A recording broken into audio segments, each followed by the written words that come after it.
दोस्तों, एक इंसान चाहे वो लड़का हो या लड़की हो, जब शादी करता है तो उसको उसके नसीब में एक रात आती है जिसे सुहाग रात कहा जाता है। लेकिन एक शख्स ऐसा भी था जिसने शादी तो नहीं की थी, लेकिन ऊपर वाले ने उसके नसीब में सैकड़ों सुहाग रातें लिख रखी थी। लेकिन शर्त एक लगा रखी थी, और शर्त यह थी कि एक के साथ एक ही रात, यानी कि जिस दुल्हन के साथ एक रात बिताना था, फिर दोबारा कभी उसके साथ वो अपनी रात नहीं बिताना था, क्योंकि इसकी ज़रूरत ही नहीं पड़ती थी। उसके साथ एक नई दुल्हन तैयार हो जाती थी। आखिर कौन वो शख्स था, क्या खूबी थी उसके अंदर, जिसने उसने अपने जीवन में करीब 250 दुल्हनों के साथ अपना वक्त गुजारा, और वो भी हर रात एक नई दुल्हन के साथ। दोस्तों, एक बहुत ही रोचक कहानी है, बहुत ही इंटरेस्टिंग कहानी है। आइए जानते हैं पूरी कहानी इस वीडियो में। लेकिन वीडियो में आगे बढ़ने से पहले बस वही छोटा सा आपसे रिक्वेस्ट है कि अगर आप हमारे चैनल पर पहली बार हैं तो हमारे चैनल को सब्सक्राइब कर लीजिए, ताकि मेरा जो हौसला है वो बढ़ता रहे। दोस्तों, एक कहानी है राजस्थान के बाड़मेर जिले की। एक लड़का रहता है 18 साल का, और वो हट्टा कट्टा नौजवान लड़का रहता है जिसका नाम जिया राम होता है। और एक दिन वो बाड़मेर के गांव में आता है, और उस गांव में लाइट नहीं थी। रात के 8 बज रहे थे, चारों तरफ अंधेरा था। किसी किसी घर में जब चिराग जल रहा था, और वो गांव के कोने के घर पर जाता है और वहां पर बैठी हुई एक महिला को देखता है और उसे पैर छूता है। और जब महिला उसको देखती है तो कहती है, माफ़ करना बेटा, मैंने आपको पहचाना नहीं। लड़का शर्माते हुए कहता है कि मैं जो हूँ आपका रिश्तेदार हूँ, फलना गांव से आया हूँ, कहीं बाहर तो गया था, लौट रहा था, रात हो गई, इसीलिए मैं यहाँ पर चला आया। हालांकि मुझे पता है कि यहाँ पर मुझे नहीं आना चाहिए था, लेकिन क्या करूँ, कोई रास्ता नहीं था तो आ गया। अब जैसे ही महिला ये बात सुनती है दोस्तों, घूंघट निकाल देती है और कहती है, अरे आप तो हमारे दामाद हैं, माफ़ करना, आपको हमने पहचाना नहीं, क्योंकि आप जब दूल्हा बनकर आए बिजली थे बिल तो माफ आपकी रोशन। शादी हुई थी, और आपकी उस मात्र 81 साल की थी। और जब आप इतने बड़े हो गए थे तो आपको पहचानने में बड़ी गलती हो गई, इसीलिए माफ़ करना, कोई बात नहीं है, आपका ही घर है, आराम से रहिए, कोई दिक्कत नहीं है। अब दोस्तों, जो शख्स था जिया राम, वो वहाँ पर रुक जाता है और घर के अंदर सूचना पहुँचा दी जाती है कि जमाई राजा आए हैं। और सारी जो महिलाएं थी अपना घूंघट निकाल देती है, क्योंकि राजस्थान में परंपरा बहुत ज़बरदस्त है। चाहे औरत बूढ़ी हो, बूढ़ी ही क्यों ना हो, वो जो है अपना घूंघट निकाल के रखती है, और वो सारी महिलाएं अपना घूंघट निकाल देती है कि दामाद को चेहरा नहीं दिखाना है। और घर के अंदर जो है आओ भगत की तैयारी करने लगती है कि दामाद जी आए हैं, इनका स्वागत किया जाए। उनको बिठाया जाता है, उनके पैर धुलाए जाते हैं थाली के अंदर, और उसके बाद फिर अच्छा सा खाना बनता है और जमाई राजा को भोजन कराया जाता है। और एक उसके बाद सोने के एक कमरे में भेज दिया जाता है। अब दोस्तों, जब शादी हुई थी तो दूल्हे राजा 8 और 10 साल के थे, लेकिन जब ससुराल के लौटे थे तो 8-10 साल के बाद वो जवान हो चुके थे और 18 साल के हो चुके थे। तो जाहिर सी बात है, जिससे शादी हुई थी वो लड़की भी जवान हो चुकी थी, उसी घर में थी। तो जब रात के 10-11 बजते हैं तो जो लड़की होती है दोस्तों, उसी ही दूल्हे राजा के कमरे में भेज दिया जाता है। और इसीलिए भेज दिया जाता है कि चलो, दोनों के बच्चे अब जवान हो गए हैं, दोनों के बाद गौना चला जाएगा, और क्या रोकना और क्या ठोकना। अब दोस्तों, जो है वो जमाई राजा के स्वागत में कोई कसर नहीं छोड़ना चाहती थी, इसीलिए वो बेटी को भी भेज देती है। और जहाँ पर वहाँ जाती है तो बेटी जो की है थी आराम से, वो कहता है कि अरे तुम आ गई, मुझे तो लगा आओगी ही नहीं। लेकिन उसकी जो पत्नी होती है वो कहती है कि 8 साल के बाद मेरी याद आई है, थोड़ा दिन और सब्र कर लेते तो मैं सज धज कर तुम्हारे घर पर दुल्हन बनकर ही आ जाती। अब इस पर जो जमाई राजा थे वो कहते हैं कि अभी किसने रोका है, अभी भी तुम सज धज कर ही आओ मेरे सामने, यूँ समझो कि हमारी पहली रात है। अब दोस्तों, जो लड़की थी वो खुश हो जाती है और अपना सज धर कर आती है, और वो भी कहती है कि गहने वगैरह पहन कर आना, एकदम दुल्हन की तरह आना। और वो अपने गहने वगैरह भी पहन लेती है, जो कि उसकी शादी में लड़की के पिताजी ने दिया था। कभी ये सब पहन कर आती है और उसके बाद आती है और वहाँ पर बैठती है और जमाई राजा से बात करती है। उसके बाद दोनों एक दूसरे की दुनिया में खो जाते हैं। 1-2 घंटे बाद जो जमाई राजा थे वो कहते हैं कि ये जो तुम्हारे जेवर हैं बहुत यार पुराने हो चुके हैं, कब के हैं? तो उसने कहा कि आपके पिताजी जो दिए थे शादी में लाए थे। कहते हैं कोई बात नहीं, अब जो मैं नया ज़माना आ गया है, ओल्ड फैशन हो चुके हैं, ये सारे गहने मुझे उतार कर दे देना। मैं जाऊँगा इसको बदलवा कर नया लेकर आऊँगा। अब जो बीवी रहती है वो खुश हो जाती है। दोस्तों फ़ौरन अपना सारा कुछ गहना निकाल कर वही चारपाई पर रख देती है। उसके बाद फिर दोनों आपस में बातें करने लगते हैं। दोस्तों जब सुबह 4 बजता है तो वो कहता है अपनी पत्नी से कि ऐसा करो कि अभी सुबह हो जाएगी, सुबह होने वाली है तो उजाला हो जाएगा तो मुझे बड़ी शर्म आएगी, क्योंकि मैं गौना से पहले यहाँ पर आ गया हूँ और अपने गाँव भी जाऊँ बातें होगी, तो इसीलिए अब मैं जा रहा हूँ। और उसके बाद दोस्तों वो जो जेवर था वो अपने जेब में रख लेता है और उसके बाद वहाँ से निकल जाता है। अब दोस्तों जब सुबह होती है तो महिलाएं उठती है, लोग पूछते हैं कि जमाई राजा कहाँ गए, तो लड़की सारी कहानी बताती है, ये तो चले गए और गहने भी ले गए और वो कह रहे हैं कि अभी गाँव में बात फैलेगी। तो औरतों ने कहा कि बहुत अच्छा दामाद है, हमारी इज्जत का ख्याल रखते हैं, और फिर चला जाता है और गहने भी लेकर गया और नया बनवा कर लाएगा। कितना प्यारा दामाद है हमने पाया। लेकिन दोस्तों अब उसको क्या पता चलता है कि उसके साथ ये क्या हो चुका। उसके बाद जब घर के पुरुष आते हैं, क्योंकि उस रात तो कहीं गए हुए थे बाहर, जब वो आते हैं तो महिलाएं उन्हें सब सारी बातें बताती है।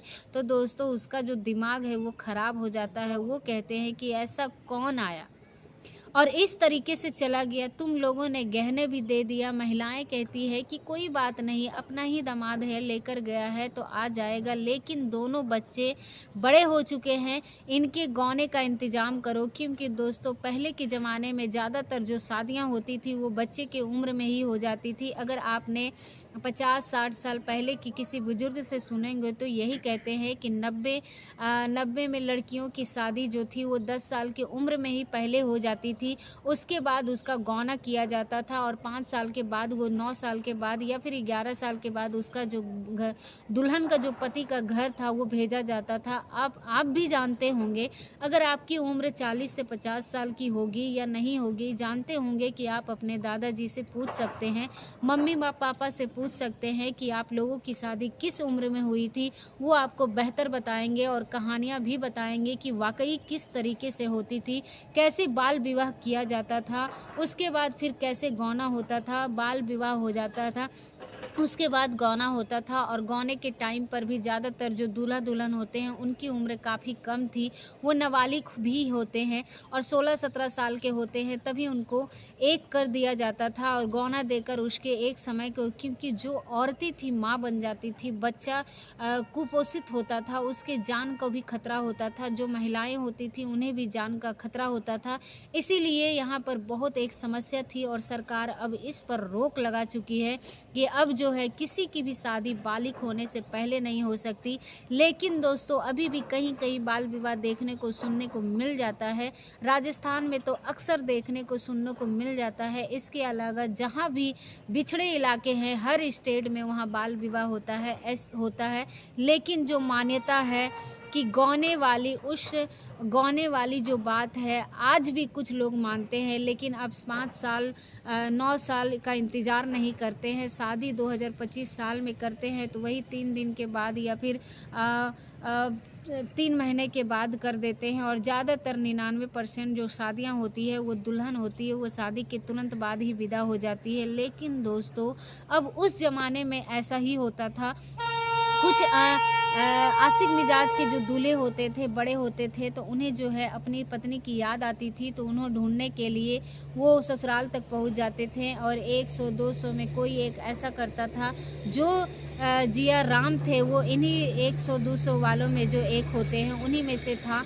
जो जिया राम था वो दोस्तों पहले पता करता है कि लड़की की शादी किस घर में हुई है, तो पहले लड़के वालों को पता करता है, उसका नाम पता करता है, उसके माता पिता भी नाम पता कर लेता है। और उसके बाद जब ठीक ठाक पता चल जाता था तो उसके बाद वो लड़की के बारे में पता करता था कि इसके घर में कौन-कौन रहता है, जो इसके घर में मर्द है, वो किस रात वो घर से बाहर रहते थे, कोई परदेश कमाने गया है, तो कोई तारीख से सारा कुछ पता करता था और ऐसे गाँव में जाता था क्योंकि दोस्तों ये 1980, 81, 85 की बात है। ऐसे गाँव में जाकर ज़्यादातर गाँव में बिजली तो होती ही नहीं थी, तो लाइट भी नहीं होती थी और रात के अंधेरे में जाता था और उसके बाद जो है जहाँ 8-10 साल बीत जाते थे शादी करके और उसी के घर में जाता था, लोग पहचान नहीं पाते थे।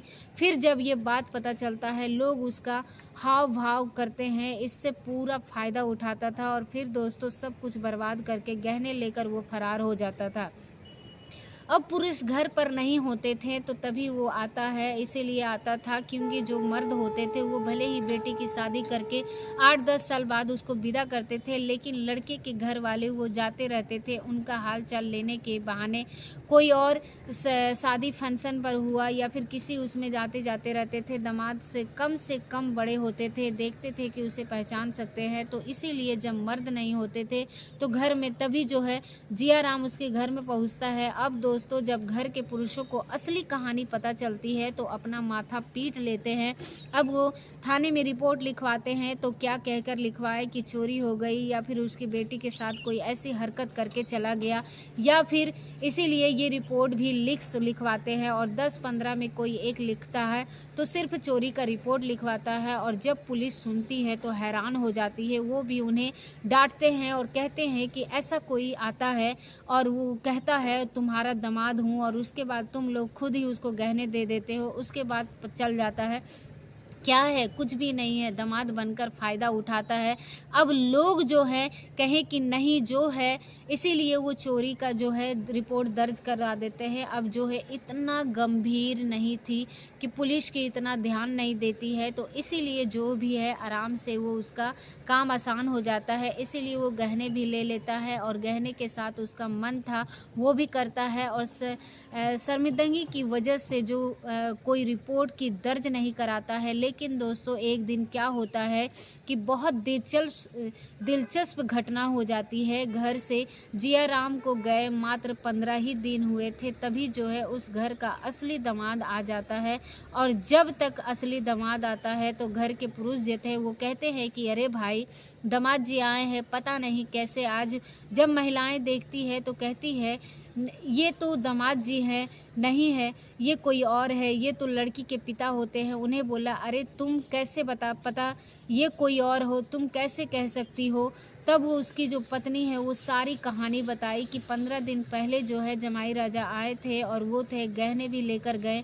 अब दोस्तों जब घर का गर्जियन को ये बात पता चलता है तो अपना माथा पकड़कर बैठ जाता है और वो बोलता है कि तुम्हारा दिमाग खराब हो गया है, क्या ये तुम कैसी बातें कर रही हो, पहले क्यों नहीं बताया कौन आया था। ऐसा तो लड़की की माँ जो होती है वो डर के मारे नहीं बताया, लेकिन 15 दिन के पहले कोई ऐसा आया था। अब दोस्तों फिर लड़की की पिताजी क्या कहते हैं, उन्होंने सोचा कि चलो ठीक है, जो भी गया इस बात को नहीं दबा कर वो फिलहाल जो है ये असली दामाद है। अब दोस्तों दामाद जी वो असली दामाद को खाना पानी खिलाया जाता है और उसके बाद एक कमरे में सुला दिया जाता है, लेकिन लड़की को ये बात नहीं बताई जाती है कि ये जो है कोई दूसरा है। अब रात का अंधेरा था, लेकिन अब लड़की जो है वो सोचती है कि 15 दिन पहले यहाँ आए थे और गहना इन्होंने बनवा दिया था, चलो चलकर पूछ ही लेते हैं उन्होंने बदलवाया कि नहीं बदलवाया, कैसे बनवाया, मुझे मिलेंगे। तो दोस्तों अब ये चीज़ पूछने लगती है तो वो कहती है अरे आप तो फिर 15 दिन में आ गए, इतना सब्र नहीं होता आपको। अब वो कहता है कि क्या कह रही हो तुम, कहती हो कि क्या कह रही हो, उस दिन तुम चले गए सुबह सुबह, ये भी नहीं पूछा कि मेरा क्या हाल है, ऐसे कोई चल जाता है क्या। अब दोस्तों सारी बातें सुनकर फिर ये कहते हैं कि गहने कहाँ लाओ, पहले दिखाओ, किस तरीके से बनवाए हो और कैसे बनवाए हो। अब ये कहता है कि क्या बात कर रहे हो यार, मैं कब यहाँ पर आया। और अब लड़की कहती है कि ज़्यादा चालू मत बनो, सब कुछ करके चले गए, ऊपर से होशियार बन रहे हो। अब दोस्तों लड़की सारी बात कहती गई और जो लड़का था वो सारी बात सुनता गया, उसका माथा ठनकता है और कमरे से बाहर निकलता है और अपने सास ससुर के पास जाता है और बोलता है कि यहाँ क्या बात हो रही है, ये कौन है मेरे पीछे आया और मेरी जगह पर अपना दामाद बनकर और क्या क्या करके गया। अब दोस्तों माँ माँ बाप को कांटों को खून नहीं। अब उन्होंने बेटी को बताया नहीं था कि ऐसे-ऐसे कोई दूसरा था रात के अंधेरे में, या फिर पहचानी ही नहीं। ये सब कुछ बोलती गई और ये सुनता गया, और ये भी नहीं पता था कि बेटी उसके कमरे में चली ही जाएगी। लेकिन दोस्तों उसका दिल नहीं माना और वो चली गई, क्योंकि 15 दिन ही पहले वो सब कुछ मिली थी और आराम से, इसीलिए वो चली गई। और फिर सारी बात पोल खुल गई। तो दामाद जो है वो जीत जीत कर पर हड़ हड़ कर बोला, नहीं बताओगे क्या राज की बात है। अब दोस्तों जो सास ससुर थे उन्होंने सारी कहानी बता दी। जब दामाद सुना तो भाई उसके पैरों तले जो ज़मीन है वो खिसक जाती है।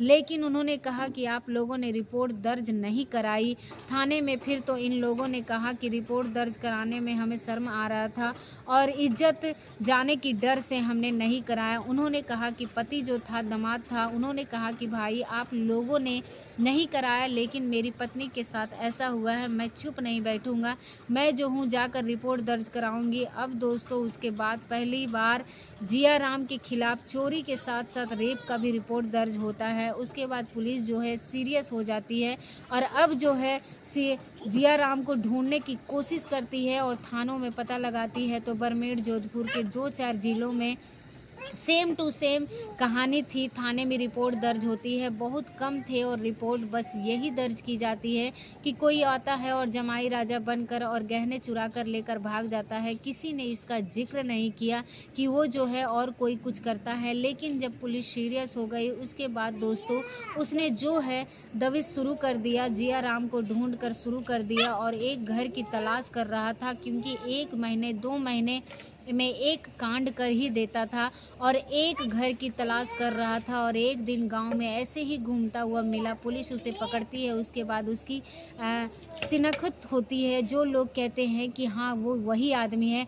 अब दोस्तों उसको पकड़ा जाता है, उसके ऊपर केस दर्ज होता है और 81 से लेकर 2001 तक वो यही काम करता रहा और करीब 250 घरों में वो जाता है। उसके बाद वो चाहता था वो फिर कहता है कुछ घरों में उसे कामयाबी नहीं मिली, क्योंकि जिस अलमारी में गहने होते हैं उसकी चाबियां पुरुषों के पास होती है और जो कि उस घर में होते नहीं हैं। कुछ लड़कियां भी ऐसी थी जो उसको साफ मना कर देती थी, कहती थी कि जब गौना हो जाएगा तभी मैं तुम्हारी बात मानूंगी, ज़्यादा होशियार मत बनो। लेकिन ज़्यादातर घरों में वो जो चाहता था वो करके जाता था और इस तरीके से जो था करीब 250 घरों में उसने अपनी वारदात को अंजाम दिया। और एक दिन पुलिस इंस्पेक्टर को उसने बताया कि करीब 19 के ऊपर दर्ज हो चुके हैं। लेकिन उसने एक इंस्पेक्टर को बयान दिया कि करीब 250 दुल्हनों को उसका पति बनकर उन्हें ठग चुका है। अब दोस्तों उसके ऊपर केस चला, लेकिन अभी भी रेप का आरोप उसके ऊपर साबित नहीं हो पाया, क्योंकि किसी ने लगाया ही नहीं।